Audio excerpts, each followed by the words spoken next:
Hi, everyone. So welcome to flute class. My name is Dr. Sparks, and I'm going to be leading you through a few videos here on how to teach beginning flute students. So the first thing is how to make a sound. And this is probably similar for other woodwind instruments, but a little bit different for us because we don't have a mouthpiece. Or a mouthpiece that we bite, I should say, or reed. So the first thing is before you even open the box, think about the shape of your mouth. So your mouth essentially should look like you're saying Winnie the Pooh. So you have a little bit of corners, but not very, very tight ones, right? We want to keep this as relaxed as we can. And a bit of a pucker in the bottom lip. Pooh, pooh, pooh, right? So a little, maybe a tiny bit like you're frowning. Pooh. Occasionally you'll have a student who isn't going to be able to do that right away. And even after doing a few rounds of playing around with their face, they're still going to be uncomfortable. You can get a straw and have them blow through the straw. And then that sort of forms your embouchure around that rather than on its own. And then of course, take the straw away before you start actually playing the instrument.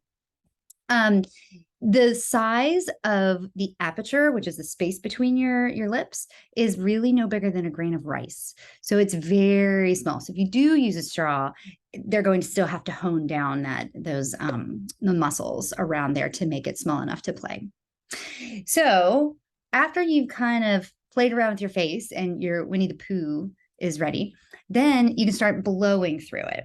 And the best thing to do is put your hand up in front of your face.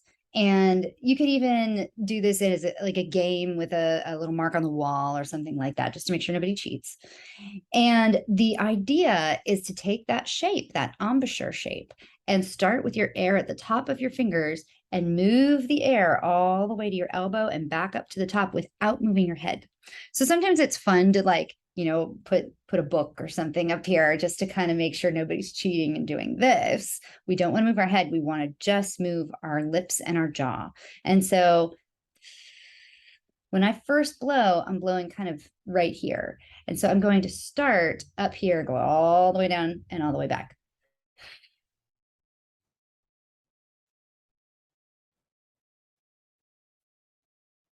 So you can see my jaw and my lips are really moving. And that's the goal. We want to try to create flexibility within this embouchure.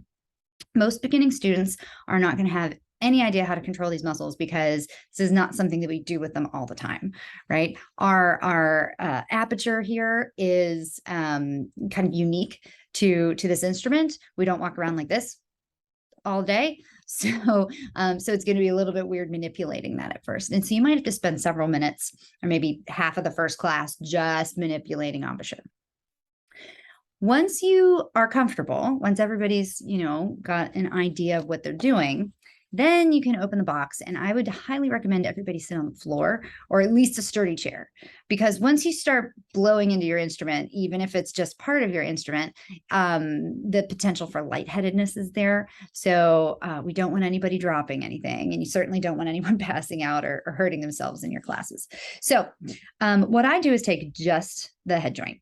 Okay. And there's no need to even explain the rest of the flute yet. I know that sometimes that is a little bit hard for younger students to understand, but just taking the head joint. What you want to do is take your Winnie the Pooh embouchure and place it on the head joint. So there's a couple parts here that we should identify. This is the lip plate. This is the crown. And then you've got the head joint body itself. Okay. What you want is to put the inside edge of the lip plate that meets the aperture there on the very edge of the pink part of your lip. So everybody has a different sized bottom lip, but this is a good place to start. Okay. So you want to find that edge and see if you can place it right there. Okay. In the middle. And then you take your Winnie the Pooh and you blow through it. And so everybody's going to sound like a train whistle at first, and that's good. We want that. Okay. So we can start experimenting with this a little bit. You could blow really fast and really high and see if you can get high notes. You can blow really slow and see if you can get low notes. And then you can practice moving your air just like you did when you had your hand up. So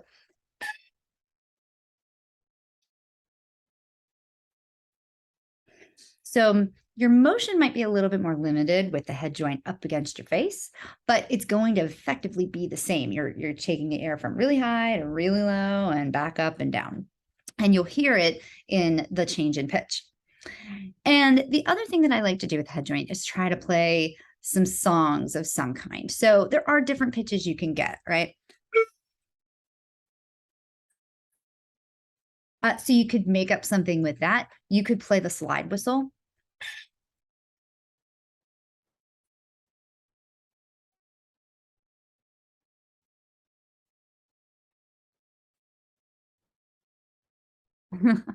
Right? You can play all kinds of different sound games with this. Like I said, you can change dynamics around. This is all that is really needed the first lesson. Some other kind of fun facts that you should know that maybe your students would be interested in, especially if they're old enough to grasp these concepts. When you blow into the flute, what you're doing is you're hitting this part across from your bottom lip, right? And that is called the strike edge. Now, what happens is that the air hits the strike edge and it splits. And about 60% of your air goes into the flute and about 40% goes across the flute. So if you have someone there that's really trying to get all their air down and they're having a hard time, the idea is that they're going to lose almost half of their air. They're supposed to lose almost half of their air. So encourage across the flute more and make sure that the flute's nice and low and you can see their bottom lip. Without the bottom lip, there's no way to get the air up enough over the lip plate and into the right area with the right angle on the strike edge. So it's one of those things that, is counterintuitive for younger students.